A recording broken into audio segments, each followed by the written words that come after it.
O natatakam ka 'no? Pareho tayo. Kaya gawa tayo nito. Sa ating recipe ngayon ay makagawa tayo ng 3 yanera na large po yung sizes nito. Dito sa ating saucepan, mag-caramelize tayo ng 3/4 cup ng white sugar at lagyan natin ito ng 1/4 cup na tubig. At kunting halo lang para mabasa lang po yung ating asukal. At isa lang natin ito hanggang sa mag-caramelize yung ating asukal.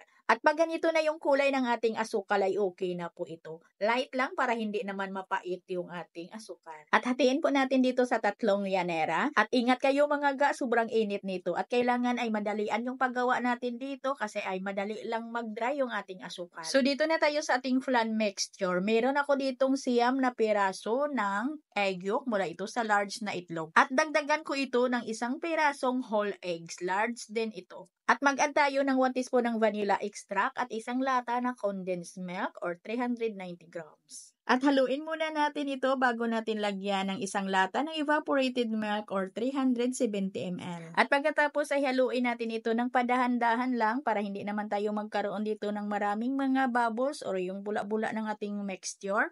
At pagkatapos ay salain natin ito ng mga 3 bisis. At pagkatapos nito ay isalin na natin sa 3 yanera natin at itong mga ga ay pwede naman na lutuin ninyo sa inyong mga steamer kung wala kayong oven. Basta takpan nyo lang yung ating mixture ng foil para po hindi matubigan. At pag sa steamer ninyo ito lutuin, ay lutuin lang sa mahina lang talaga ng apoy ng kalan at lutuin ng mga 1 oras or higit pa, depende sa kapal ng mixture. At dahil sa oven ko ito lutuin, ay mag-water bath lang ako dito. At kahit hindi mainit yung aking tubig na nilagay dito ay okay lang naman. At kailangan yung paglalagyan natin na tray dito ay wala pong butas para hindi naman lulusot yung tubig.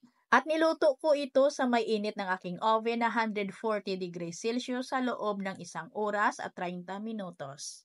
At ito'y pinalamig ko muna bago ko po ito dahan-dahang tinanggal sa kanyang molder.